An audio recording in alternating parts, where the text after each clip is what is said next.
Kreml Hair Tonic and Kreml Shampoo present the new adventures of Sherlock Holmes, starring Nigel Bruce as Dr. Watson and Tom Conway as Sherlock Holmes.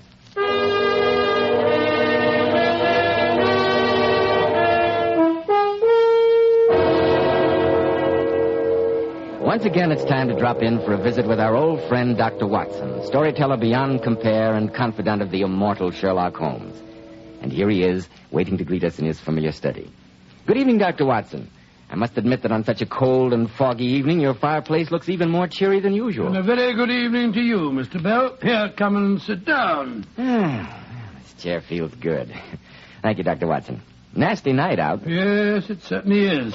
In weather like this, I find my old wound gives me an occasional twinge. Giselle bullet, you know. Souvenir of a border skirmish in Afghanistan. Long before you were born, my boy. I've always been amazed, Dr. Watson, that with all the tight spots you and Sherlock Holmes found yourselves in, you were fortunate enough to escape with only one bullet wound. Yes, Holmes used to say that I was born to be hanged. But I can remember more than one narrow escape. As a matter of fact, there's a souvenir of one of them right before you on the mantelpiece. On the mantelpiece? Oh. Small pot of ivy, a framed photograph of you and Mr. Holmes, 2 sporting prints, and a small blue saucer. Not very exciting. You see, Mr. Bell, but you do not observe, as my friend Sherlock Holmes used to say. Oh. That small blue saucer from which an ordinary house cat was accustomed to eat its evening meal was the key that saved an innocent man from the shadow of the gallows and brought a fiendishly clever murderer to justice. You will find it among my notes under the heading of the clue of the hungry cat. Dr. Watson, I can hardly wait for the story. But first, here's something I'd like to pass along to you men. Every up-and-coming man today wants to look like a success. And neatly groomed hair adds so much to a man's appearance. So may I please suggest Kreml Hair Tonic? See if you don't agree that there's all the difference in the world in Kreml.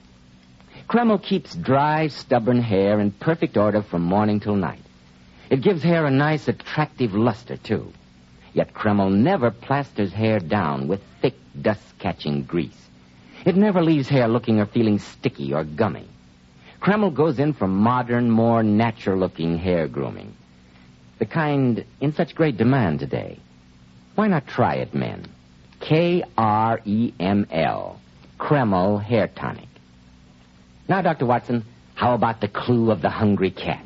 Well, Mr. Bell, it all began one day when Holmes and I, finding it a bit early for lunch as we walked down the Strand, turned into the Old Bailey, wondering if the jury had yet brought in the verdict in a sensational murder case which Holmes had been following in the papers with considerable interest. As we entered the courtroom, we heard the clerk of the court saying, "Prisoner at the bar, you stand convicted of murder by the verdict of a jury of your peers. Have you anything to say before judgment is pronounced upon you?" "Only, my lords and gentlemen of the jury, that I am innocent of this crime." Silence in the court. Robert Saunders, you have been found guilty of the murder of Amanda Post. The sentence of this court is that you be taken to that place from whence you came, and that 2 weeks from today, on the 12th of October, you be hanged by the neck until you are dead. May the Lord have mercy on your soul.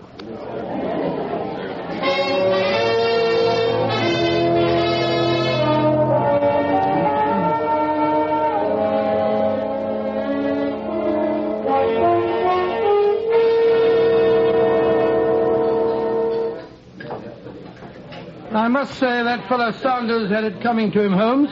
Open and shut case if I ever heard one. I wonder, Watson. Oh, now really, Holmes, even you can't find anything to wonder about in the killing of that poor woman. Her husband was away, that fellow Saunders saw his chance, broke into the house, robbed Mr. Post's cash box, and evidently woke up Mrs. Post.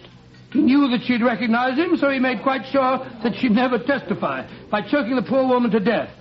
He then tried to burn the house down to conceal his crime. If you ask me, hanging's too good for him. The cash box is what intrigues me, Watson. And what, pray, is intriguing about the cash box? Why, that fellow Saunders admitted that he stole £8 out of it. Can you tell me, Watson, why any sane man, and I heard no testimony adduced to prove that Saunders was insane, should steal the sum of £8 out of a cash box that contained 65? Oh, let me see. Well, perhaps the fellow was suddenly frightened. Or the balance might have been in large notes that could have been traced. No way to the chops for me, the Harrice, Mr. Holmes. Oh, very good, sir. Sorry, Watson, but I can't accept your alternatives. Sanders' only defense, and I grant you that it was a feeble one, was that Mr. Post had owed him £8, and that was his reason for taking only that sum. Oh, delicious. They do chop here better than any place in London. I suppose you believe Sanders' story. Despite your evident amusement, I do. Well, all I can say, Holmes, is that... Look, that girl over there in the corner, the one who's crying into her handkerchief, didn't we see her in the court just now? Not only did we see her, but as you should know from the drawings which have been published in every newspaper these last few days, she's the fiancée of the convicted man. I say, Holmes, where are you going? Come along, Watson. My curiosity is aroused. Good heavens. The last time your curiosity was aroused, I found myself in the Sahara Desert in the middle of July. I beg your pardon, Miss Caldwell. Oh. I couldn't help noticing your evident distress. And although I don't wish to hold out any false hopes, let me assure you that I share your belief that your fiancé has been convicted of a crime of which he's innocent. You really? Oh, leave me alone. You're another of those newspaper reporters. I assure you, my dear, that I'm not. My name is Sherlock Holmes. Sherlock Holmes? Oh, Mr. Holmes, you really believe that Bob is innocent? Your fiancé, Miss Caldwell, is a young man of good education and very evident intelligence. I cannot bring myself to believe that he stupidly and brutally killed Mrs. Post to conceal a minor theft. Oh, Mr. Holmes, I can't tell you what it means to me just to hear you say that. Why, even Mr. Briggs, when he was defending Bob in that horrible courtroom, didn't speak as though he believed Bob's own story. But it's true. I know it's true. I haven't much money, Mr. Holmes, but if It's you'll only... not a question of money, Miss Caldwell. I have an ingrained prejudice against seeing the innocent convicted. Suppose you come with Dr. Watson and myself while we pay a visit to the scene of the crime.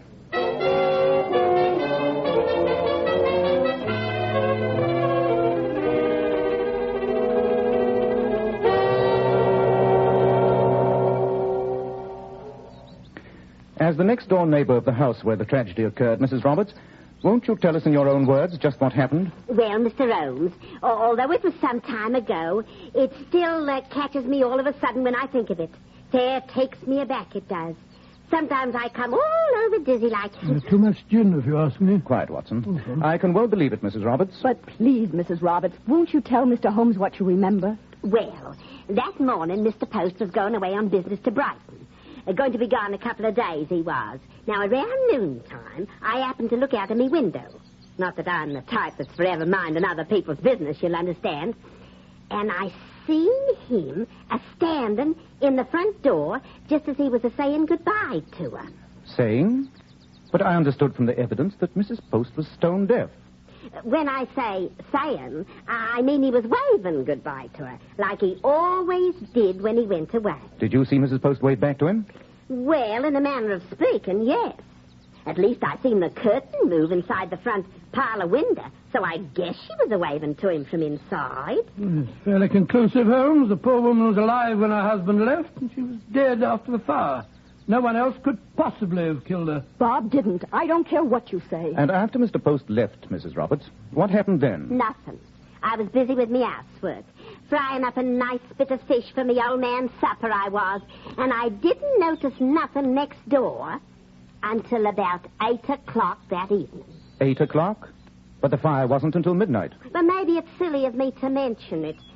It wasn't anything important. When a murder has been committed, Mrs. Roberts, no fact is unimportant. Well, I never did. It was only at about 8 o'clock. Her cat, Minnie, came scratching and yowling around me back door. Hungry she was. Most enlightening. No, really, Holmes... Was that the cat's usual habit, Mrs. Roberts? No. Amanda Post was loony about that cat. Gave it its supper every night at 6 regular. Liver she used to feed it at 6p a pound. Now, that's scandalous, if you ask me, with poor people starving. Yes, I see. Then what did you do? Well, I fed the cat, and then I went to bed. And the old man and I were as sound asleep as two blessed angels in paradise when we heard the fire engines.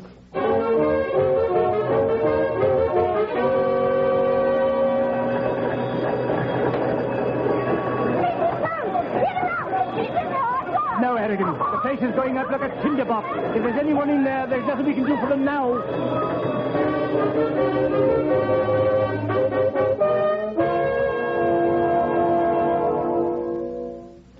Oh, it was horrible hearing them say that, Mr. Holmes. We were still thinking that deaf as she was, poor Mrs. Post had not been awakened to the crackle of the flames. And it wasn't until the next day, when the men from Scotland Yard were looking around the wreckage, that they told us that she'd been strangled in her bed before the fire ever started. Strangled by that smooth-spoken, murdering young devil, that Robert Sanders. No, it isn't true. That's a lie. Bob couldn't Control yourself, please, my dear Miss Caldwell. Thank you, Mrs. Roberts. I greatly appreciate the assistance you've given us. Good day. Oh, not at all, Mr. Holmes. It's been a pleasure, I'm sure. But, Mr. Holmes, all that woman's evidence came out in court. There's nothing there to help you set Robert free. Yes, I'm afraid you're right. I'm dashed if I can make head or tail out of that stream of nonsense that woman spouted at us. Don't be too hasty, Watson. I should like to call your attention to the curious incident of Minnie's supper. But that night, the cat didn't get her supper. That was the curious incident.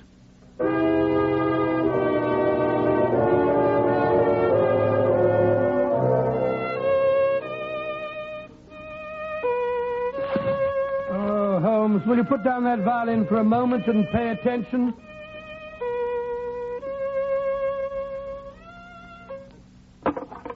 This is the third time since we got home that you've interrupted what I'm sure might prove a magnificent composition, my dear Watson. What's the matter now? Well, listen to this note. My dear Mr. Holmes, may I request your immediate presence at my home on a matter of the greatest possible importance. I enclose my cheque for 500 guineas as a retainer, signed Geoffrey Brookfield. In brackets, the Earl of Brookfield. 500 guinea retainer. You calmly sit here on Baker Street playing the violin. If you like, you may write to Lord Brookfield and tell him that the paintings over which he's so worried have been sold by his son to provide jewels for the dancer with whom the young man is enamored. And send his cheque back to him with my compliments. Come in. Yes, Mrs. Hudson, what is it?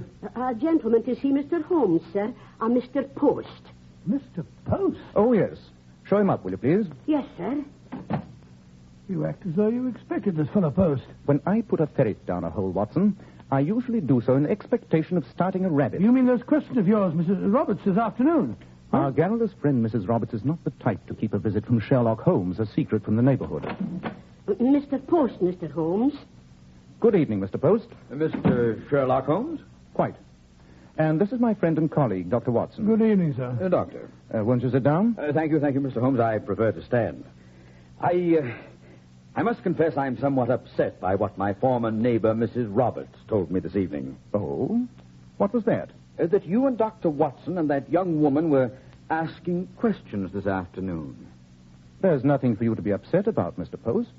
But I confess that the unfortunate matter of your late wife's death had certain features which seemed to me odd, shall we say? But this morning, Sanders was found guilty and condemned to be hanged. I'm aware of that. But as long as you're here, Mr. Post, I'm sure you won't mind answering a question or two. Not at all. Though I fail to see Oh, do sit down, Mr. Post. You're making me nervous, walking back and forth, back and forth. I'm awfully sorry, Doctor. Ever since this horrible thing happened, I can't seem to sit still. Yes, of course. I'm so sorry. This fellow Sanders, a former employee of yours, wasn't he, Mr. Post? He was. I sacked him. Fellow was always nosing about things that didn't concern him. And according to him, you still owed him £8 back wages. Oh, not a bit of truth to it. I'm sure there wasn't. After all, a matter of £8 could mean very little to you. You'll pardon my mentioning it, Mr. Post, but you must be a man of considerable wealth now. If you mean since my wife's death, yes, I am. When I came to England from Australia a couple of years ago, all I had was a few £100 and some business experience. I met and married my dear Amanda within the past year, Mr. Holmes, and a finer wife no man ever had. I can assure you that I'd give all the wealth she left me, and a dozen times over, to have her back with me. Of course. The sentiment does you credit, sir. Quite. And now that I've met you, Mr. Post, let me assure you that any doubts I may have had in the matter are entirely resolved. I'm glad to hear it, Mr. Holmes. You'll pardon my intrusion, but, well, you understand. Yes, indeed, sir, indeed. Good night, gentlemen. Good night, sir. Good night, Mr. Post. Pleasant fellow. Well, Holmes, I'm glad that your doubts have finally been set at rest. Yes. Any lingering doubts I may have had as to Sanders' innocence have now been completely removed. Huh? Sanders' innocence? Watson, Does it occur to you that there's something about our friend Mr. Post that doesn't quite ring true? Oh, come, Holmes. Seemed to me a fine, upstanding fellow. But did you happen to notice his curious way of pacing up and down? Well, the poor man's overwrought. Probably can't keep still. It's natural enough, being a doctor. Our sitting room, Watson, is 23 feet in length, with no obstructions in the area where Mr. Post chose to do his pacing. Yet he turned automatically again and again at each end of what I estimate to be an 8-foot walk. 8 foot? Oh, what are you driving at? 8 feet, Watson, happens to be exactly the length of a prison cell.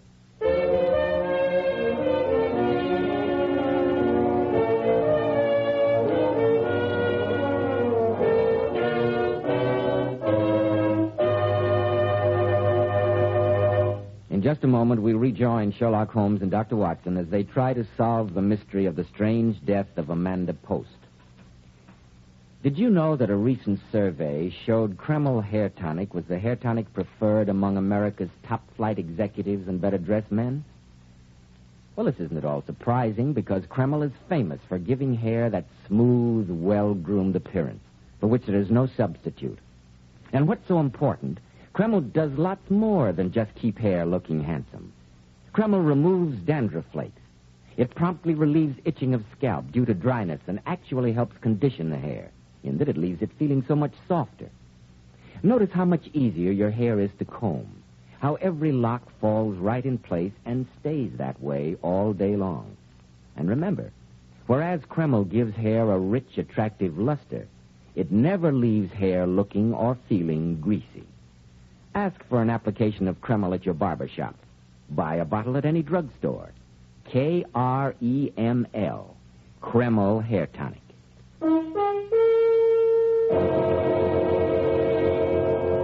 And now, Dr. Watson, what did Sherlock Holmes do after he called your attention to the odd behavior of Mr. Post? Well, it was too late that night for us to do anything, although Holmes did send off a cable to Australia asking for all available information on the mysterious Mr. Post. But bright and early the next morning, Holmes and I set off in a hansom cab, almost before I'd finished my breakfast. Our destination being the fire brigade station nearest the late Mrs. Post's house. You're convinced the fire was incendiary, Captain? Oh, no question in my mind at all, Mr. Holmes. Blazing like a Guy Fawkes piece it was by the time we got there.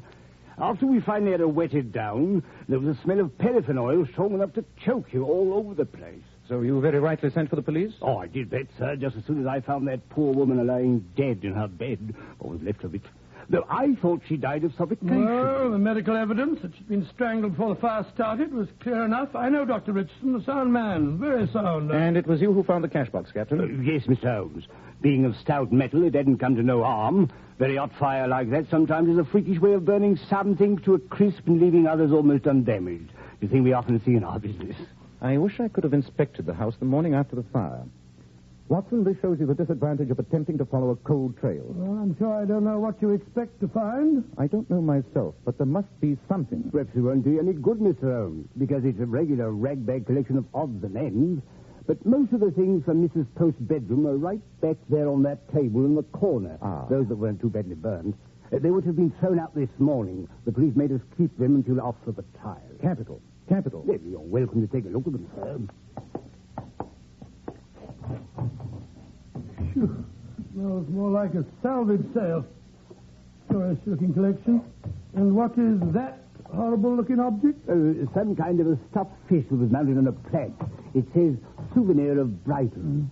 And over there is the poor woman's horsehair pillow. That's hot stuff to burn. What's this? A Bible with its covers burned off. And an alarm clock that had been on the bureau. It was still running when we picked it up, as a matter of fact. Set for noon, I see. And this strange-looking thing turned out to be the late Mrs. Post's corset. All that was left of it. Rather gruesome, I must say. Makes me think of the relics we'll all have to leave behind when we shuffle off this mortal coil, eh? Don't be morbid, Watson. And here's some silver that was on the dresser. And these pieces of the pitcher and basin and the soap dish. I'm afraid that's the whole collection. Well, not much to be learnt from that, eh, Holmes? As I've told you on previous occasions, Watson, you see, but you do not observe. And what, may I ask, is to be observed from this insanitary and odorous collection? Only enough, I trust, to remove Robert Sanders from the shadow of the gallows and to substitute the estimable Mr. Post in his place. Good gracious me.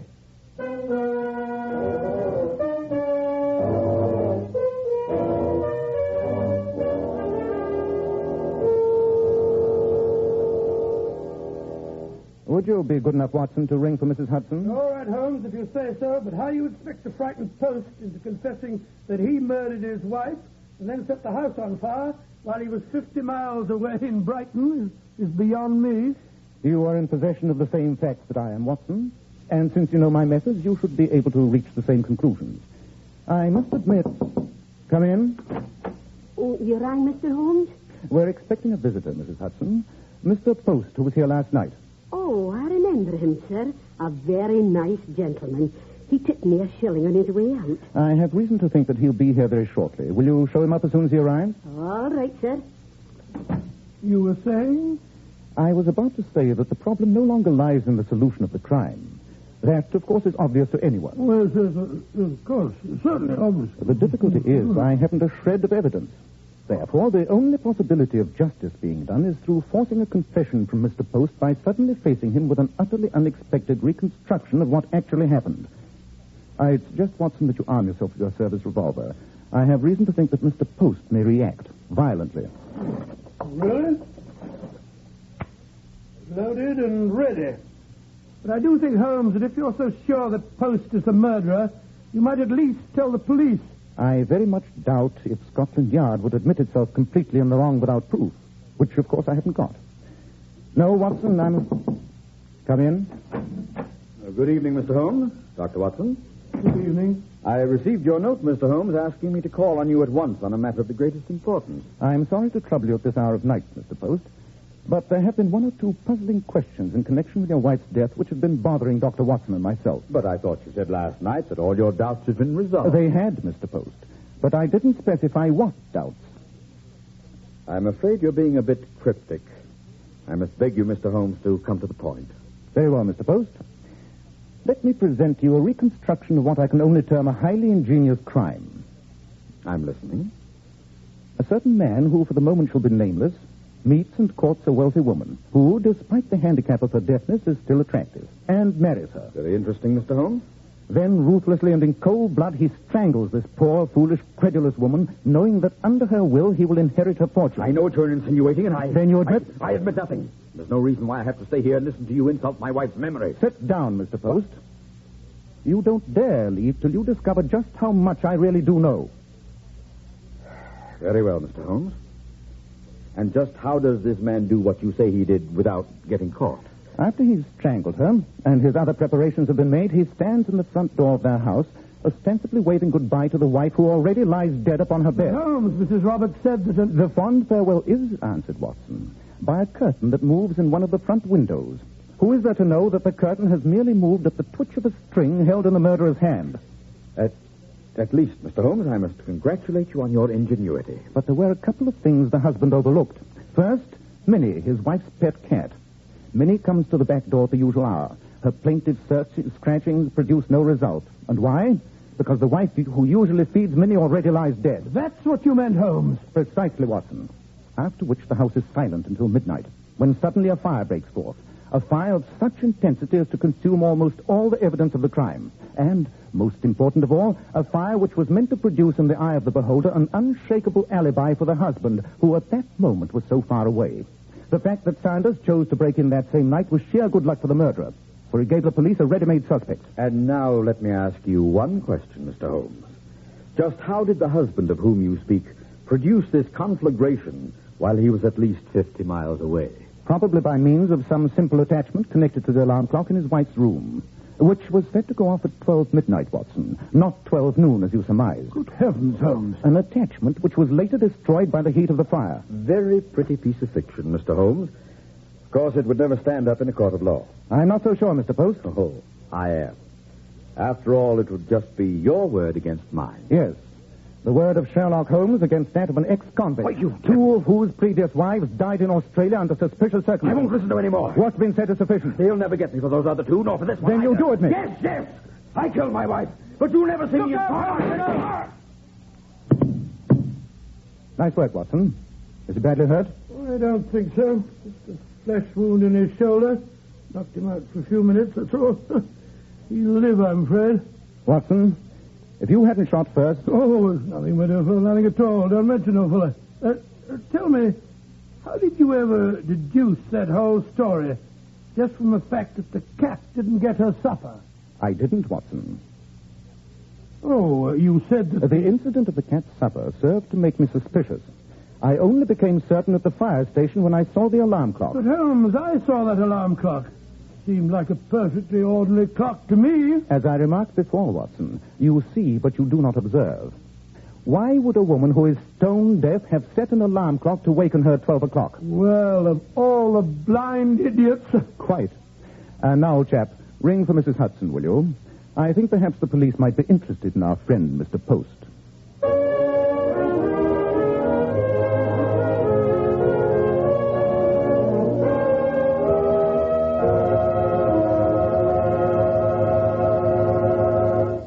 Was Mr. Post convicted, Dr. Watson? Oh, he was, Mr. Bell, when he was confronted with the evidence in court, plus the cablegram that Holmes had received from Australia, telling about Post's rather murky past. He went all to pieces, broke down and confessed everything. Of course, Robert Saunders was immediately set free. I see. And now, Dr. Watson, before you tell us about next week's story, may I ask our lady listeners this question? Oh, of course, my dear fellow, of course. Did you know that the makers of Kreml hair tonic also make a remarkably beautifying shampoo? Yes, and quite naturally, it's called Kreml shampoo. The famous Powers models were among the first to discover its amazingly beautifying action. And here's their consensus of opinion. There's nothing better than Kreml shampoo to keep hair shining bright for days. Each tiny strand just gleaming with natural glossy luster. Kreml shampoo works like magic, even in the hardest water. Its rich, active foam penetrates right to the scalp and removes all loose dandruff as well as the dirt. Oh, and don't forget about its beneficial oil base. This helps keep hair from becoming dry or brittle and leaves the hair so much softer and silkier. We always use Kreml shampoo at our house, and my wife is smart. She buys the large family size. Kreml. Kreml shampoo. And now, Dr. Watson, what about next week? Well, now, let me see. Next week, I think I'll tell you about the incredible and rather grim happenings that transpired in the ancestral home of the Burleys on the storm-swept Cornish coast. And how Sherlock Holmes once again came to grips with that arch-fiend of crime, the sinister Professor Moriarty.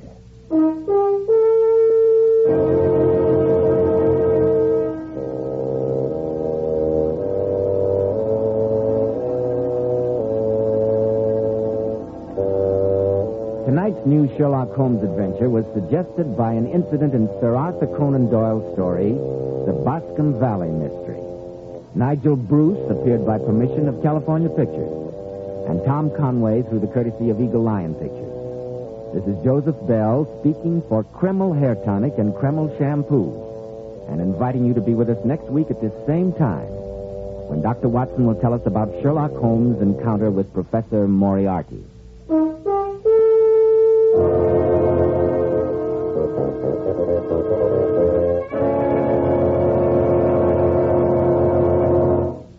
This is ABC, the American Broadcasting Company.